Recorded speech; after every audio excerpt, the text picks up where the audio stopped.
Happy Thursday night, everybody. Ravori Sports Podcast followers, watchers, onlookers, haters, evil doers. Thank you very much for joining us here. It's Thursday, a little day late for the Ravori Sports Podcast, but we thank you for joining us no matter where you are. So this podcast is especially for fans like me, fans of the Baltimore Ravens, Baltimore Orioles that live in different parts of the country. Of course, we got a lot of Baltimoreans like me, natives like me that lived in Baltimore like I did for so many years that are happy to be here and are fans of the Orioles, the Ravens, and the Terps, because that's what we do here. We talk Orioles, Ravens, and the Terps every week for the podcast. We have not missed a week of podcasting the entire 3 years we've been doing this. So I'm very proud of that. The fact that we've been here every week, and we are one of the few podcasts that every week talks Ravens and Orioles every single week of the year. So from January to December, we have an Orioles and a Ravens every week. So thank you very much. Felt the need for whatever reason there to go over what we do here. Once again, like and subscribe to all of our social media platforms, especially those of you on YouTube. We're gonna have a subscriber challenge here at the beginning of the year, right for the Super Bowl. So we're gonna go over that. We're gonna have a giveaway. It's gonna be cool, where somebody's gonna get a chance to get a jersey. This time we got jerseys this time. So definitely we're gonna have a subscriber challenge here coming up pretty soon. So we want to thank all of you for that as well. So definitely, real quick, the business, Genesis Notary Service in Winchester, Virginia. If you know, in Winchester, Virginia. So definitely every day, this phone here that I get here as well, right here, this phone gets text messages all the time about notary appointments on SnapDocs, on my Facebook page. Definitely get phone calls. So I appreciate all of you in the Winchester area for getting that squared away for us as well. Also, too, with the business, see Charles Harris, we are LegalShield.com. If you are looking for legal services and you want to save money, absolutely take Legal Shield. I'm especially talking to you out there that are running a business and our benefits package and everything that's going on. If you're looking for that right now, in my 9 to 5, I'm going through that, the benefits package and all that stuff. You can offer Legal Shield as part of your benefits package to your employees right now. It's a great value add. It won't cost you much to add Legal Shield to all of your employees and get that squared away. Our flagship, RavoriSports.company.site. So definitely check it out. Ravens, Orioles, hats, jerseys are on there. Terps, and also to RavoriSports@gmail.com. If you need any business done for any reason, or if you see jerseys not on the site, we can get it for you. We can go ahead and order that for you. You can also to support Ravori Sports by doing our links through Fanatics. So definitely check that out on all of our social media platforms, especially during games. Little hint there that the links, you might see links during Ravens games or Terps games or Orioles games as well.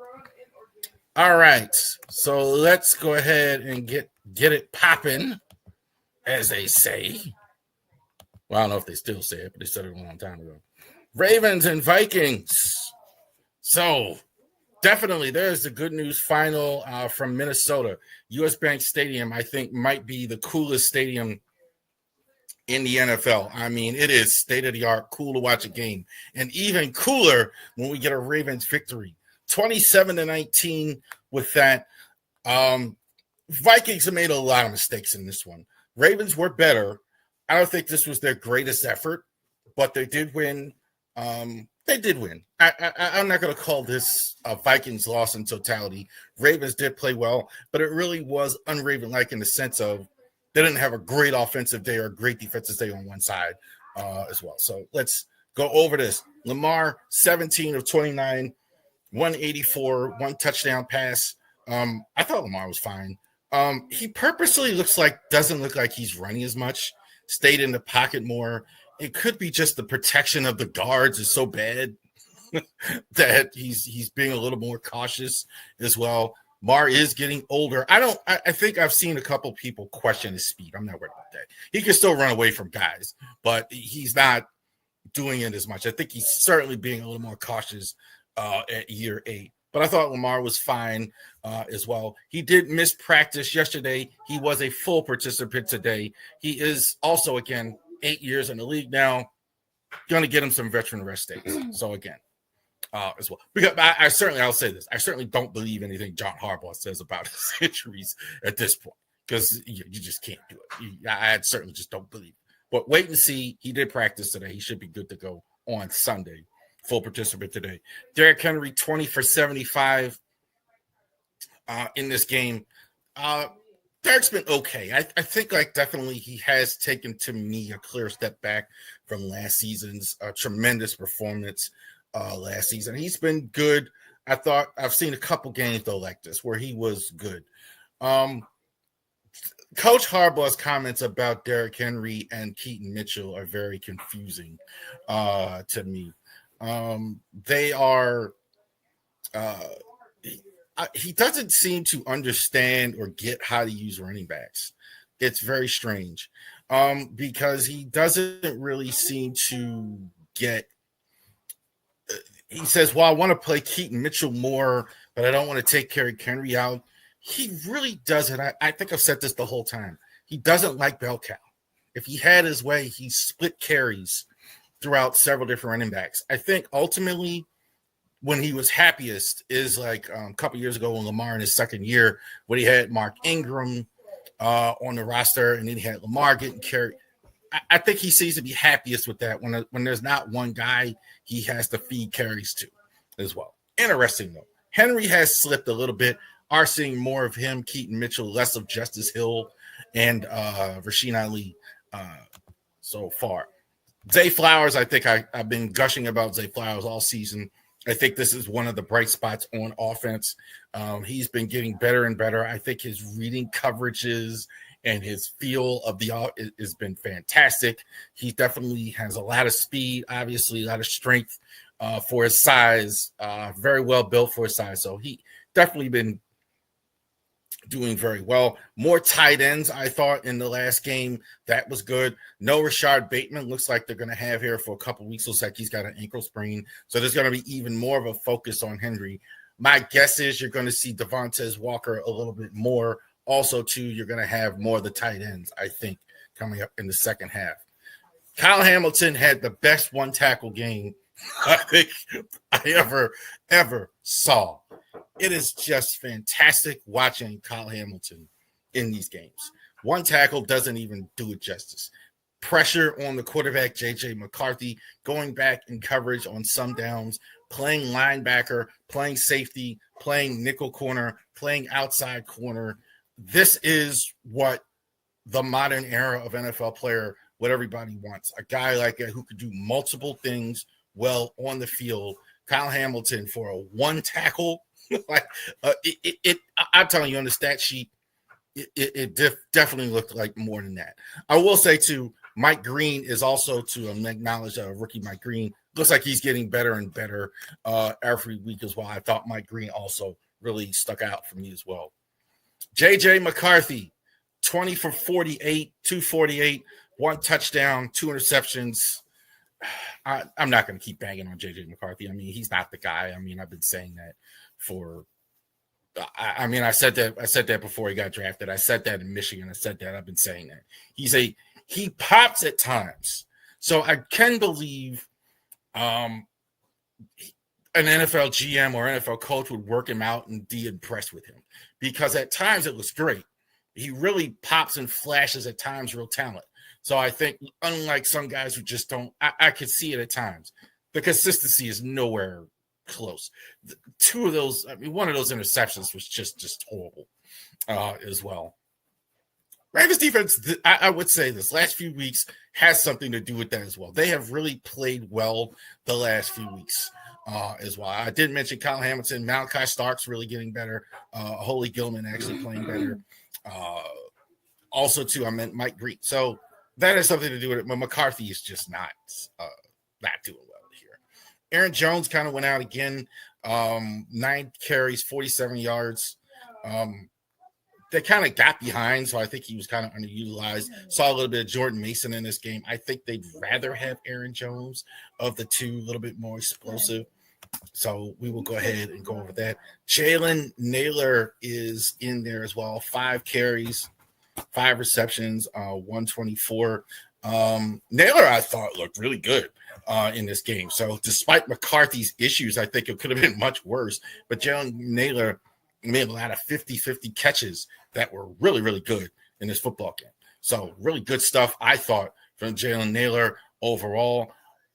Frustration really looked like from the monster Justin Jefferson in this game. He really looked the cheat code, as I've been calling him, really looked frustrated at times with some of the quarterbacking. He's not come out and said anything, but just reading the body language and everything during the game, didn't get as many catches in this one. Took one bad, it just looked frustrated for him. Naylor, though, was good.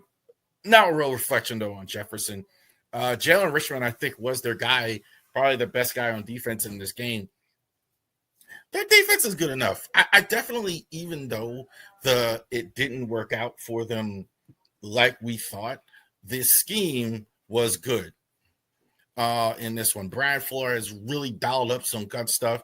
He was really pressuring Omar a lot. I think it was like 38% of the dropbacks as well. I think this is going to be, I think people are going to go past that, even though they won the game.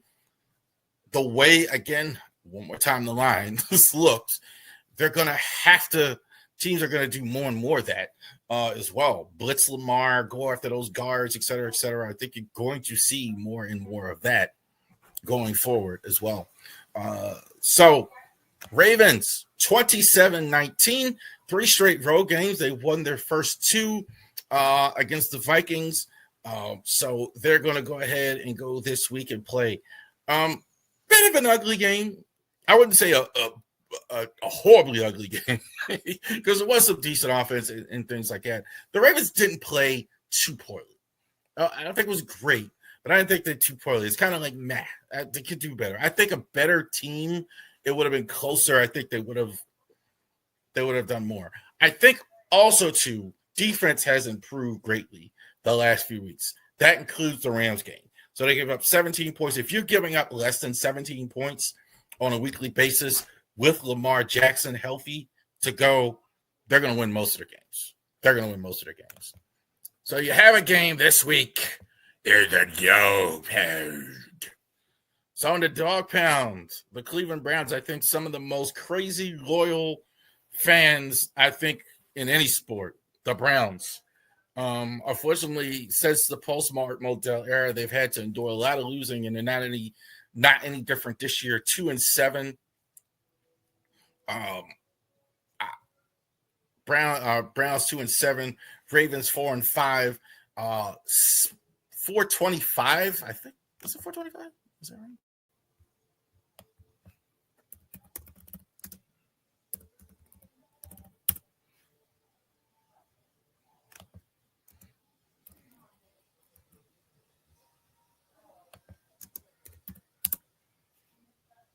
Yeah, it is 425. I thought it was 1 o'clock. Okay. 425. I put the graphic together.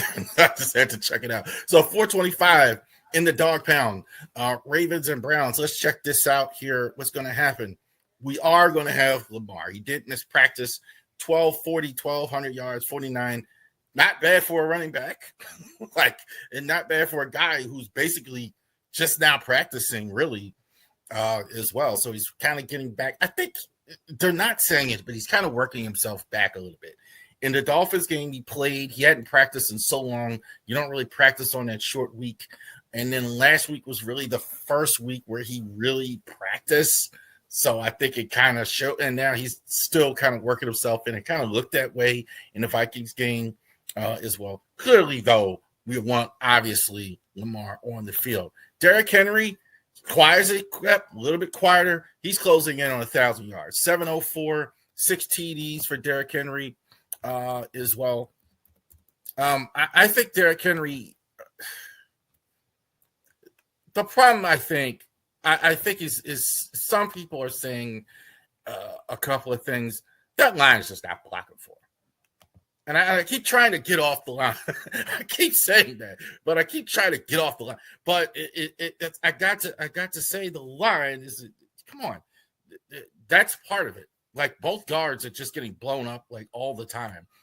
Voorhees a little bit better, but Lamar, last game 20, I think, for 75.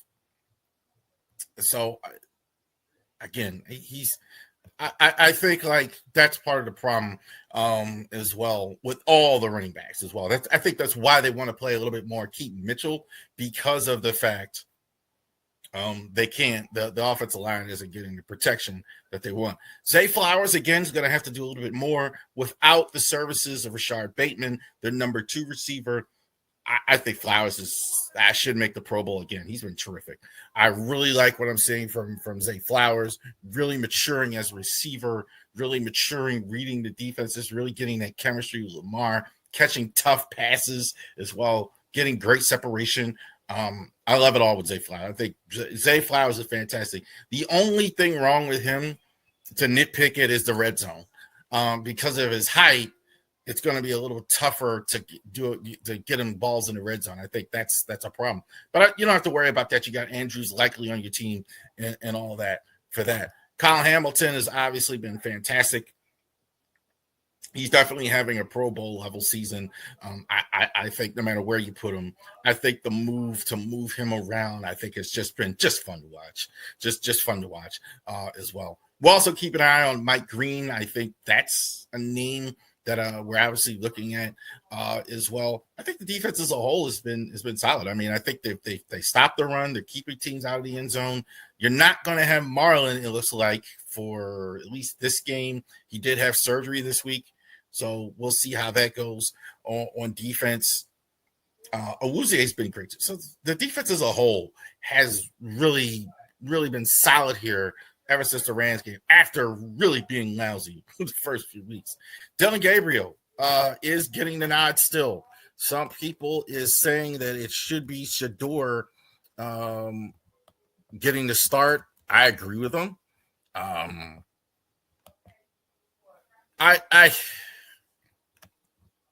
Gabriel, I think, let's see.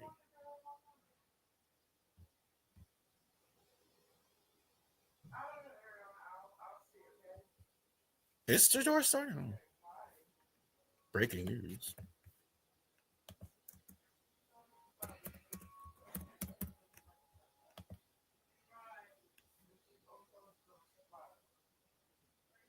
Yeah, it seems like they're sticking with Dylan Gabriel. Seems like that. Like they keep saying online here, he needs to be benched. I thought, well, was he back? I kept seeing it. Like, was he benched? They're sticking with Dylan Gabriel. I think you got a rookie quarterback. Gabriel, I'll go over both quarterbacks then, just in case then. Gabriel, I think, is a good, solid backup quarterback. I think he's got some good tools, good head on his shoulders, makes good decisions, very accurate, very limited. He's not a guy who can do. If he's like with the Kyle Shanahan or Matt LaFleur or something, it's going to make him look better. But that's it. He's going to do a lot of dink dunk, get you some decent days.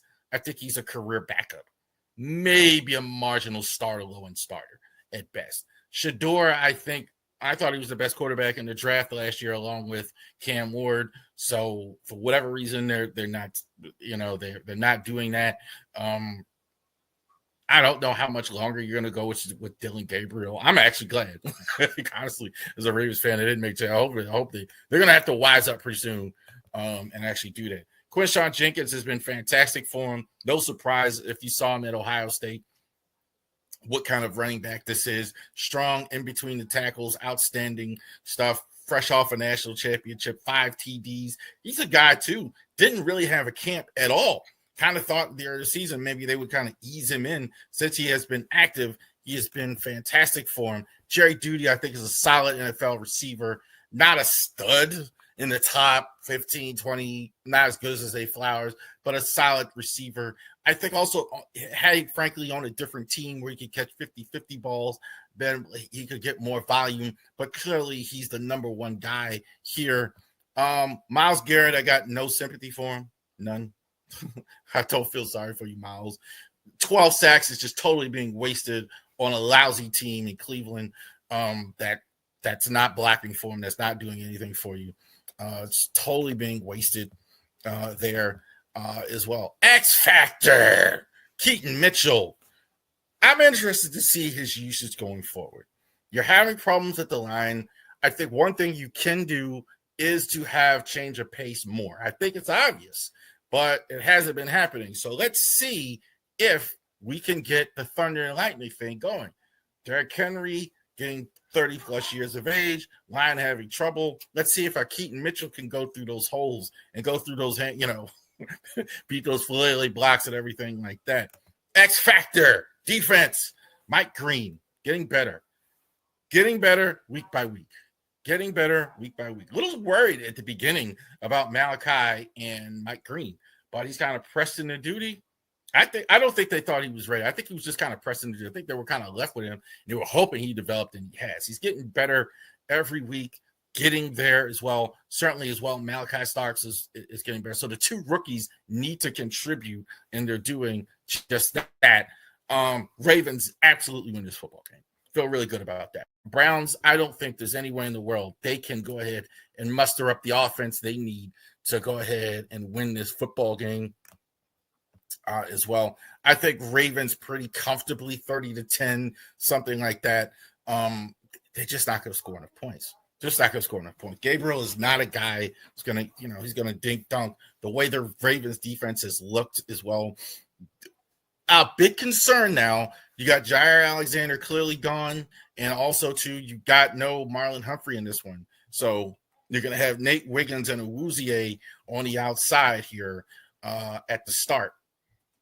Let's see how they do. You may see more Keon Martin in this on the outside. You may see Kyle Hamilton a little bit more playing corner. This one. So we will see how this goes this week.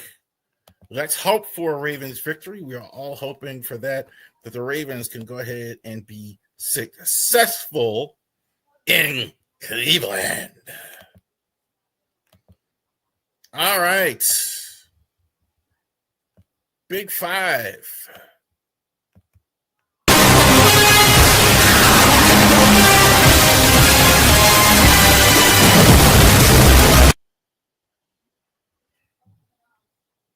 Five biggest games on the schedule that are not Baltimore Ravens games this week, because of course the Ravens game is the one to watch.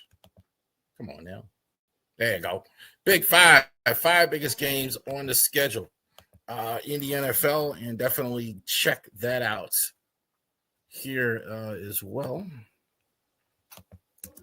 So last week,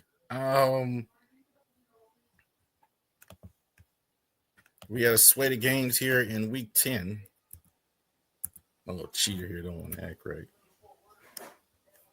All right, so latest slate of games here last week. Here.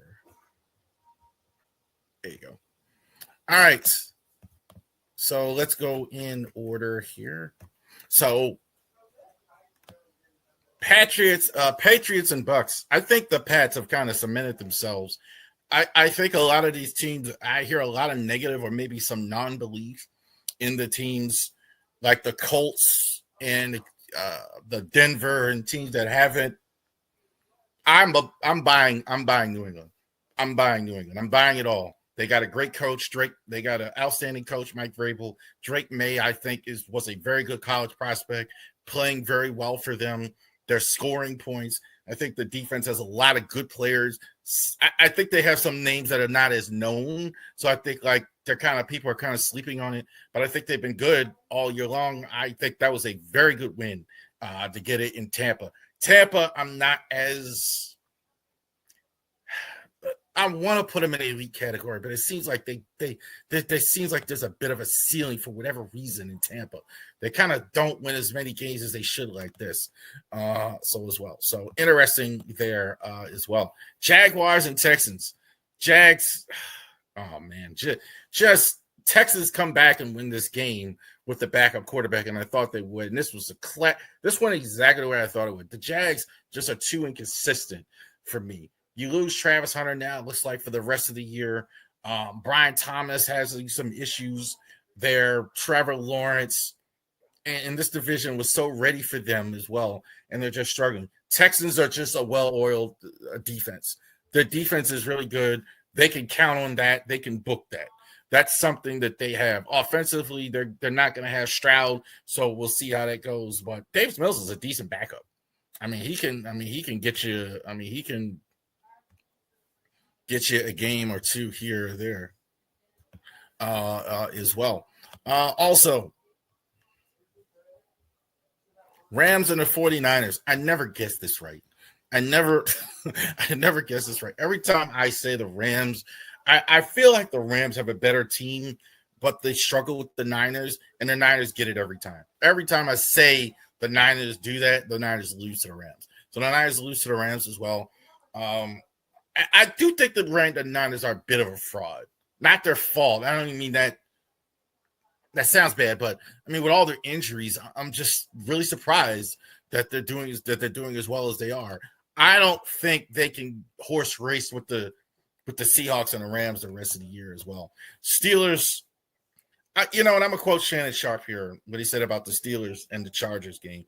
The Steelers are only good when they have great production from their rush-ins, Watt and Highsmith. So when they play well, they get a good defense, and it kind of looks max the rest of their deficiencies as well. And I think that's a very good point. They should be beating the Chargers with all their injuries. The Chargers have, that whole offensive line is just totally banged up. They're on their third running back, and the Chargers just housed them.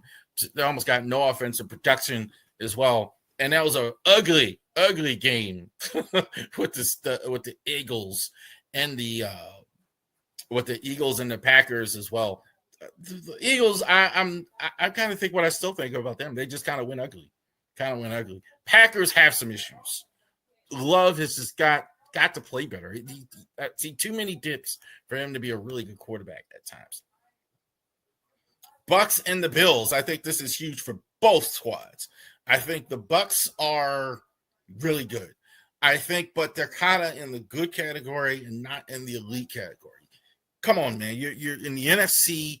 It can be there for you. I know you got a strong NFC West, the Rams, the 49ers, the Seahawks, really good NFC West, but you are the team that could go ahead and go all the way through, have the talent. You got to win games like this. So as well, kind of the same thing in Buffalo. I don't think Buffalo is that different than they've always been, honestly.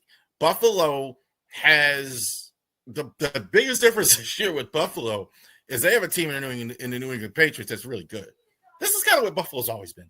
They have a good quarterback, Josh Allen. They kind of lay an egg defensively. They can't stop the run. This is not – I don't know what people are looking at when they say Buffalo's so different. It isn't. This is kind of the same, except they're not dominating this division because there's other good team in the division. So I think they do win this game. I think this is starting to get cold now, like in Buffalo, and they're going to need this win. So I really I really think they need it more, and I think they'll show more of a sense of urgency. This would be a bad loss for them, a bad loss, especially for Buffalo. Chargers and the Jags. I'm not taking the Jags, man. The Jags, I think they just never seem to put a whole team together. They never seem to be consistent enough.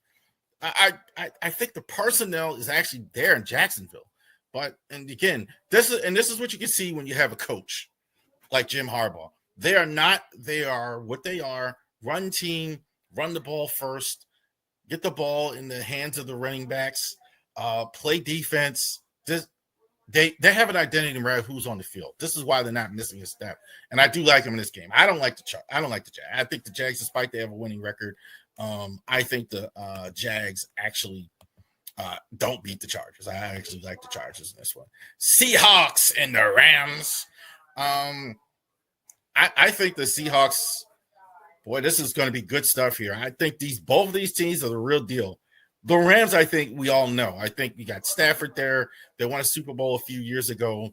They have two excellent receivers. Devontae Adams, Puka Nacua are really good. I think they always have that good run game. I don't think they're as strong in the trench. That's kind of what worries me against a Mike McDonald team. I think that's that's the kind of the reason they get upset.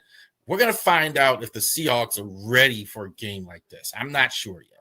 So that's why I'm taking the Rams. I think the Rams, they're more battle tested. Stafford is very battle tested. Stafford, I think, also too, as good as Sam Darnold has been, he has not been as good as Matt Stafford, who could be the MVP of the league as well. Either that or Jonathan Taylor are right there. Darnold's in the conversation, but I really think I like the Rams here, and it'll be battle tested. I think the Seahawks really want to get this game. This is a tough one to call, but I'm going to go with the Rams. Chefs and the Broncos in this one. Kansas City Chefs and the Denver Broncos. This is another tough call here. I definitely think so. I'm not as low on the Broncos as I've seen, because I think this is kind of a team when you win ugly and you get low scoring. I think you're just not going to have team. I think that's just the nature of football and nature of fans. When you win ugly and you don't really blow things out of the water offensively, that's just kind of what people do. I kind of not buying. I kind of think they're going to win this game, though. I kind of think they're going to win this game against KC. KC, I think, is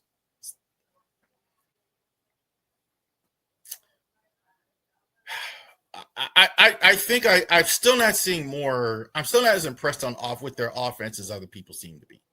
I don't think so. I think like they're kind of good against teams that aren't as well. This Denver defense is really impressive.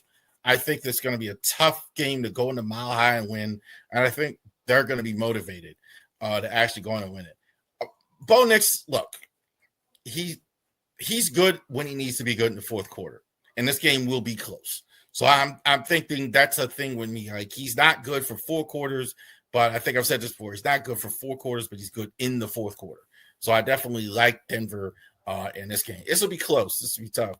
And I think this could be big. This could be one of the games to decide home field in the NFC. The Lions and the Eagles as well. I think this is going to be fantastic stuff. Buckle your chin strap type stuff.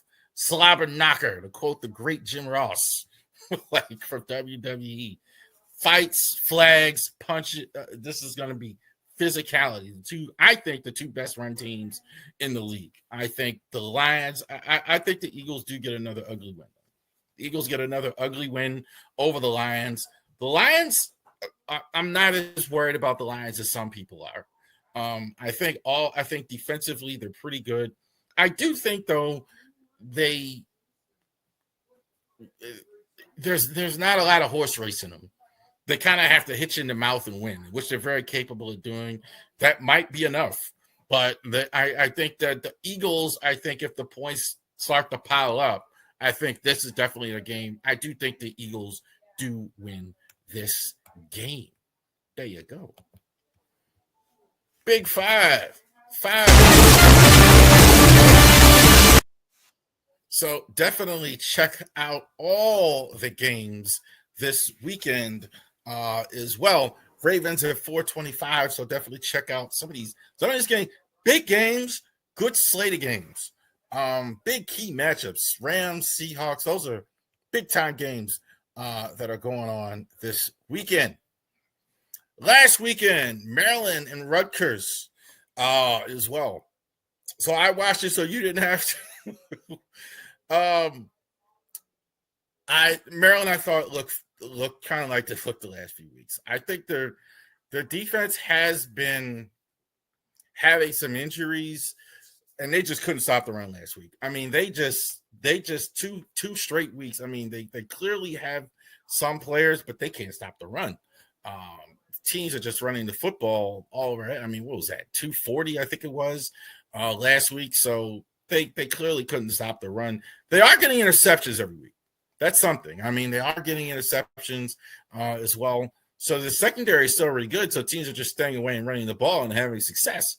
And so that's exactly what's happening as well. Malik Washington did, thank God, check off some of those runs, and there were more design runs. Right off the bat in the game, first quarter, he goes and runs for a 70-plus yard touchdown.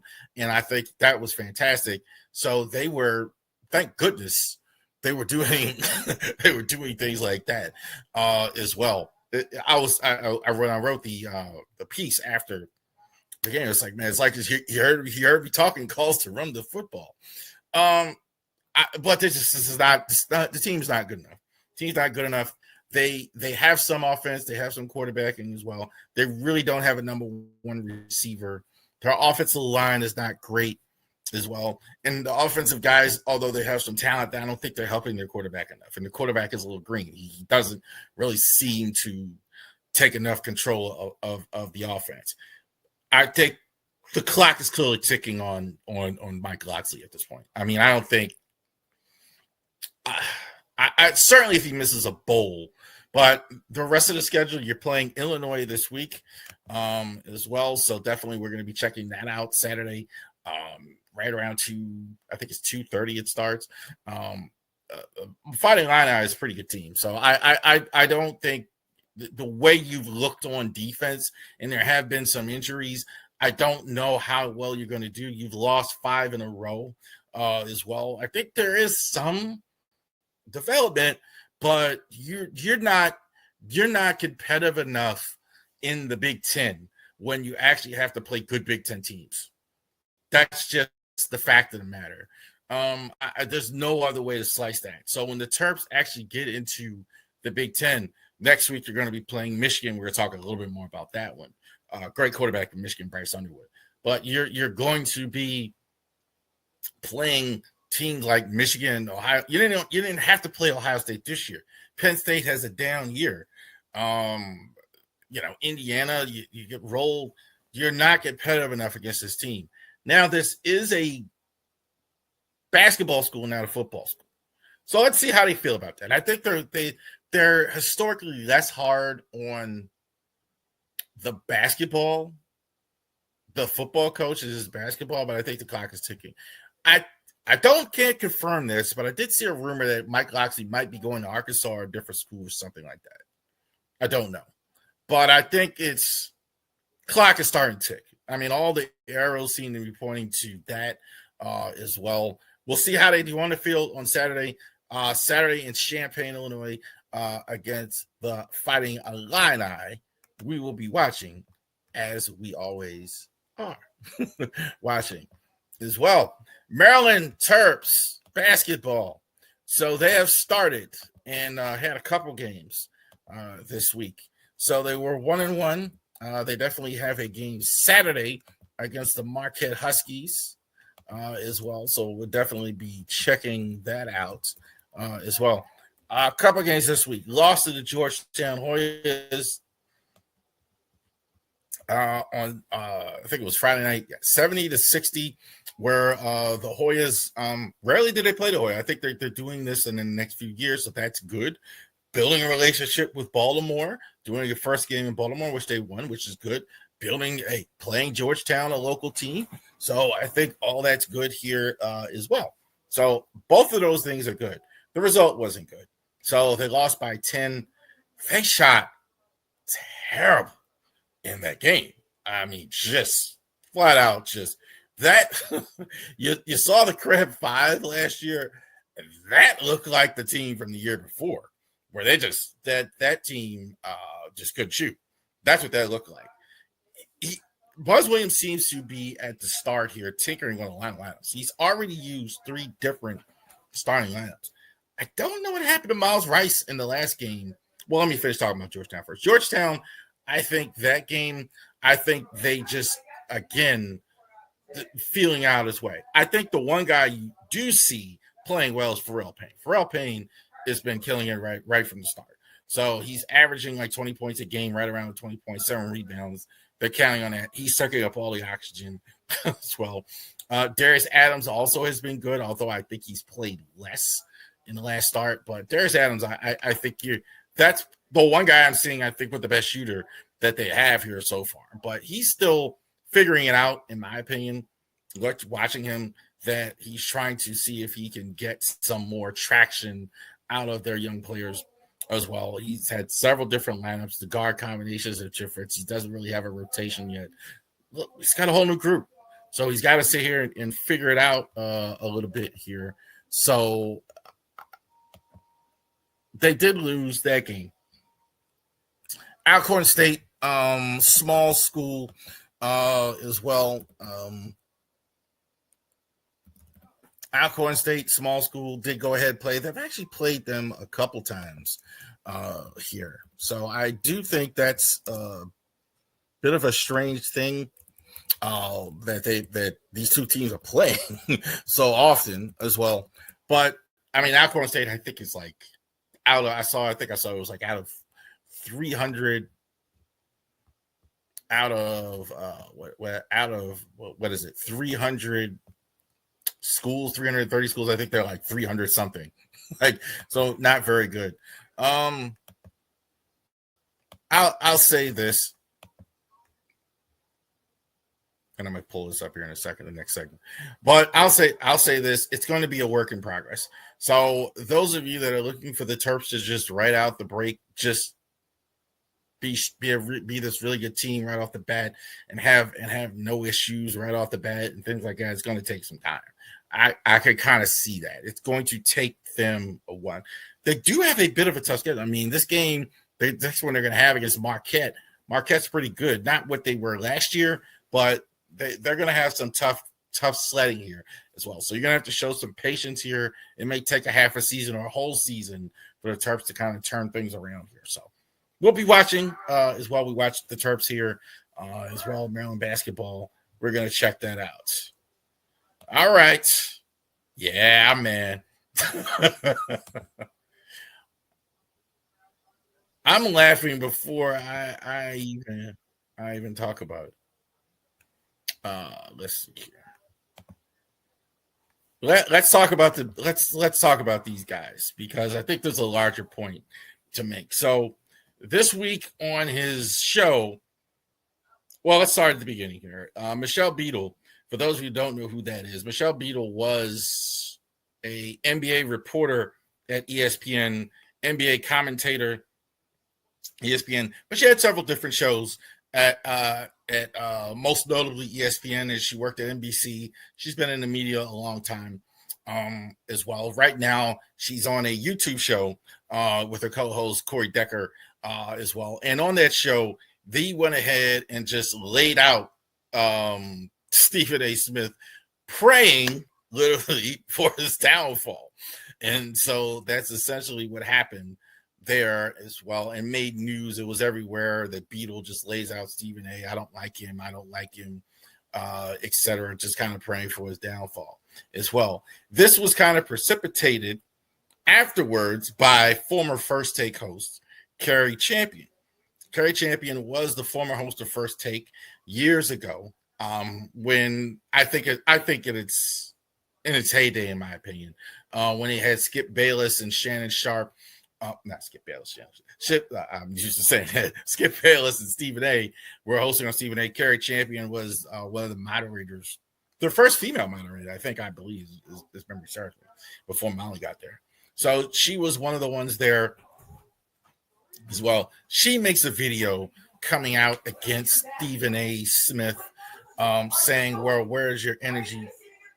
Why aren't you yelling at her like you do? Why aren't you yelling at this white woman like you always these black athletes, et cetera, et cetera? Why aren't you doing that, et cetera?" So she comes out and makes a video. Definitely check that video out as well. If I had more time, I would show it as well. We're going to show this one here. But also, too, so Stephen A. on his Straight Shooter podcast, which is a political show on Sirius XM and on YouTube, he comes out and just flat out ethers Michelle Beadle, and we're going to go ahead and get to that here in a second.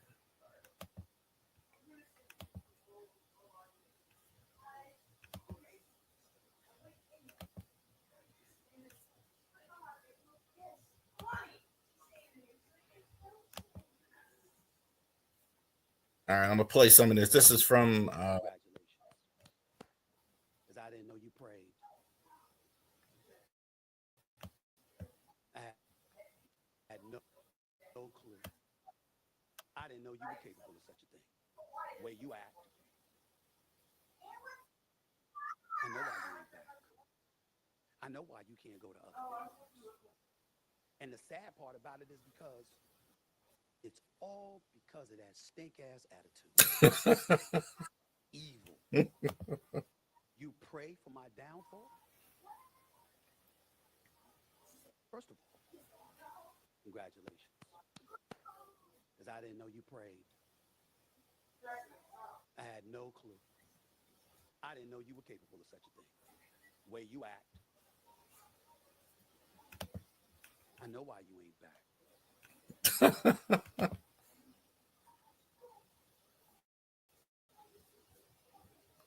So that's what Stephen A. part of what he had to say. I think I'm gonna pull up another one here.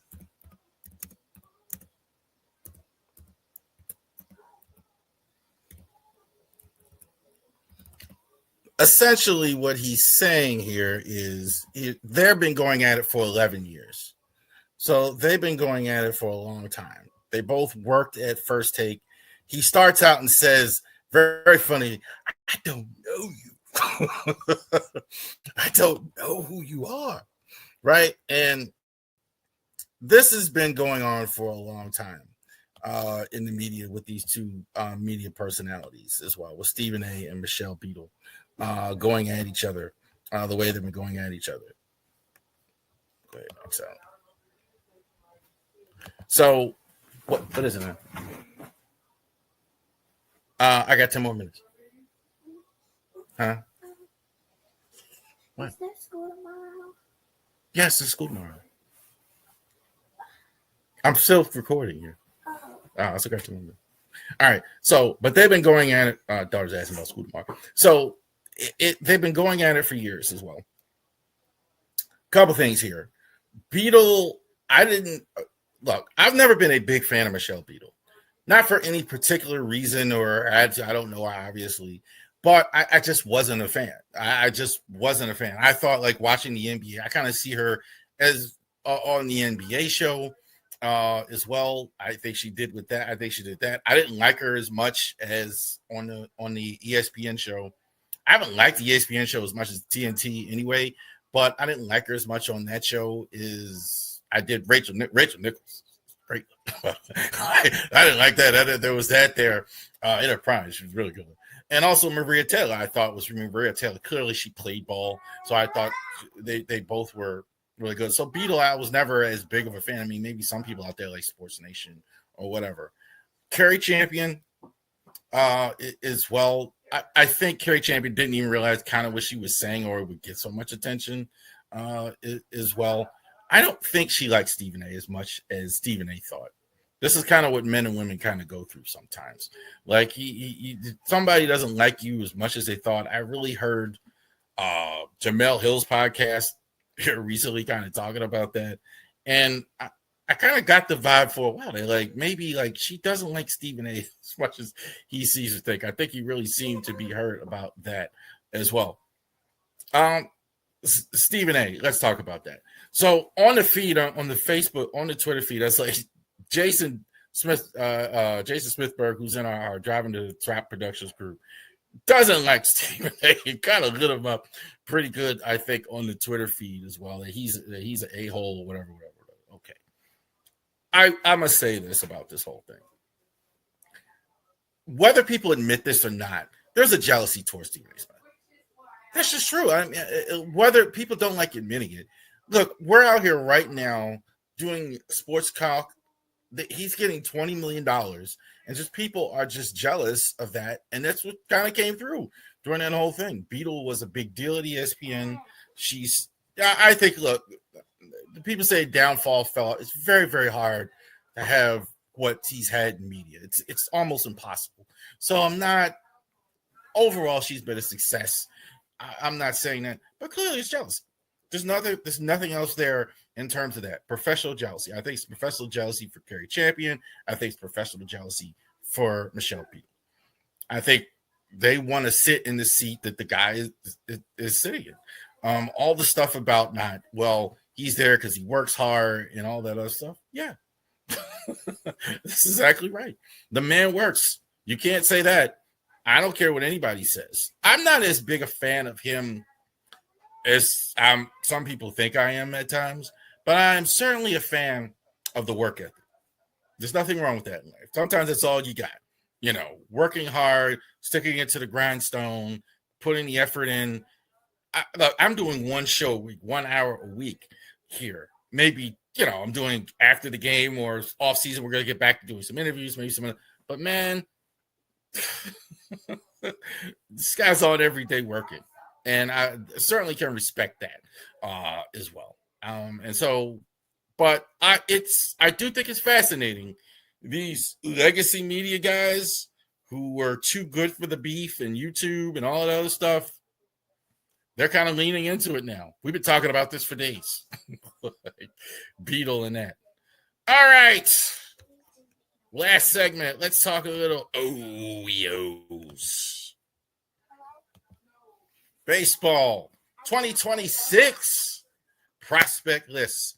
So the Orioles have been busy this week. They have been hiring coaches. The new coach manager Craig Abaddon has been hiring a staff. Staff is young. Kind of the trend. So a lot of these guys now, he's like in his early 40. A lot of these guys in the late 30, early 40, bench coach, 39. This is what it is. And they're going to have a chance to work with some of these young guys we're going to see here at the prospect list. It has changed a little bit. So some of the names we thought were going to be there are no longer here. Last season, struggling and all that, we'll go into that as well. Who in the 2026? I don't know if we're going to have as much major league impact next year as we do this year, but we will see about that there as well. 2026, honorable mention. So let's mention some guys here.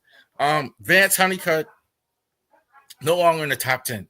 He struck out like 180 times. I think it's something like that. So I think swing and miss is somewhat overrated, but he was really struggling with swing. I mean, it was really, really bad.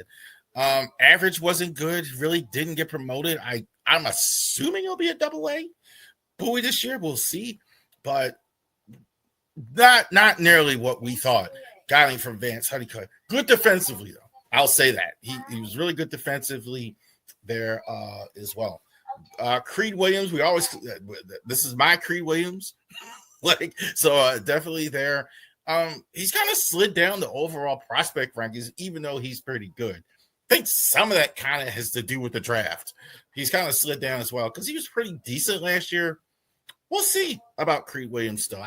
I'm still thinking there's something there. Braylon Tavra, I think, is definitely one of this part of Michael Elias's international scouting, so definitely keeping an eye on him. I think he's still a couple years away. I had 2027. Maybe that's a little ambitious as well. But I think a good year, I think he'll move up faster than what people think through the rankings. I think he could be there pretty high. Griff O'Farrell as well. Let me see if I got the right.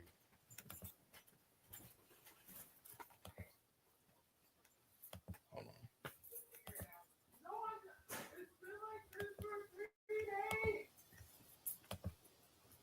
You got like an hour? I'm almost done. Like an hour? Like 5 minutes. Oh, period. Yeah. Management appreciates your cooperation, Ravori Sports. And I'm pulling this up now for you guys here because I want to talk about some of these minor league players. And also, too, we had yesterday, one of the reasons why I wasn't on yesterday is we had a Ravori birthday. So we had a Ravori 40-plus birthday, getting near the big 5-0. I know what you're thinking. He doesn't look that old. No, yeah, that is what y'all thinking. He does look that old.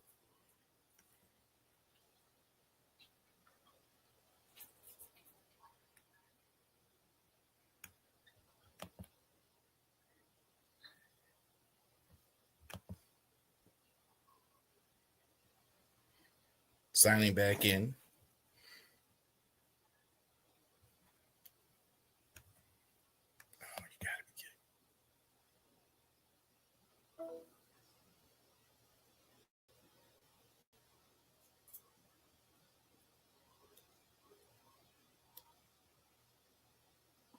There you go.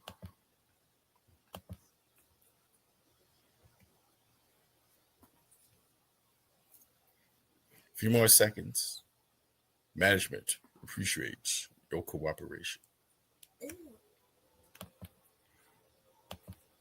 There'll be a little extra in your check this week for your patience in the matter. Thank you. I'm Ed Big Bad. No. All right, so thank you. We got the right graphic up here. Okay, so we got Tavra. That was the old graphic. So Braxton Bragg, I think also too, real quick, one of the outstanding prospects, I think, in the system. I think he had an injury. I think you're probably going to see him in 2026. Boston Bateman is a huge guy, 6'8", big, strong left-hander.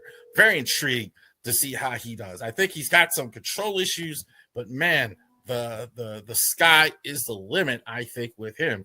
Keep an eye on him as well. Slater DeBron, I think, was the early draft pick. So we're definitely going to be watching those 2025 draft picks that they got. So definitely they traded away Brian Barker to get all those draft picks. Slater DeBron, I think, was the last of it as well.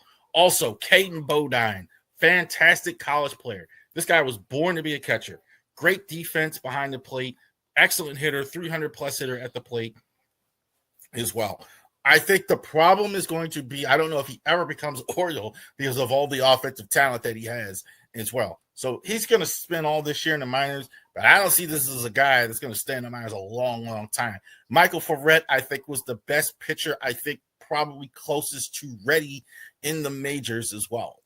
Either him or Meha as well. But Ferret was fantastic last year. You could argue him or Braxton Bragg was the best pitcher in the minor league system. He actually was considered the best pitcher.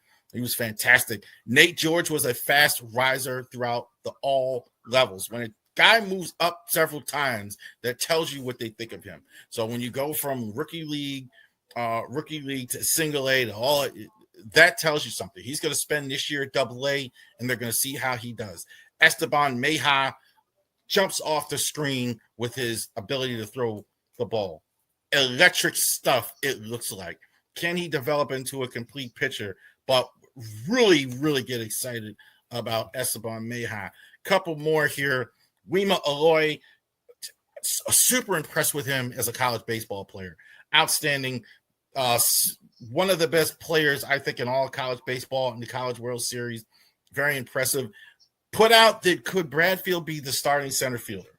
I don't think so, but I think definitely we'll see him next year, 2026. 2027, if you want to say a full season as well. But yes, Ike Irish, I think one thing, whatever he needs to develop on, it's not plate presence. He looks, walks, talks like a big league slugger. Leave him in right field. I don't care if he ever catches. Definitely he has the power stroke. Definitely played well last year in Delmarva as well. Let's see how he does over a minor league season. 4, I think, real home runs last year in the draft. And the last 2 almost need no introduction. They don't even feel like prospects. Dylan Beavers was terrific last year in the minor leagues. Terrific with the Orioles. Worked his way into the top 100 of the draft. Top 100 prospects in all of baseball. And so Sam Basayo already has the extension, still has rookie status. I think the sky's the limit for these guys. There you go. Prospect lists. Thank you guys for joining us here for the Ravori Sports Podcast. Like and subscribe to all of our social media products. We'll see you after the game on Sunday with the Ravens and the Browns. Have a great day. Can you help me with this?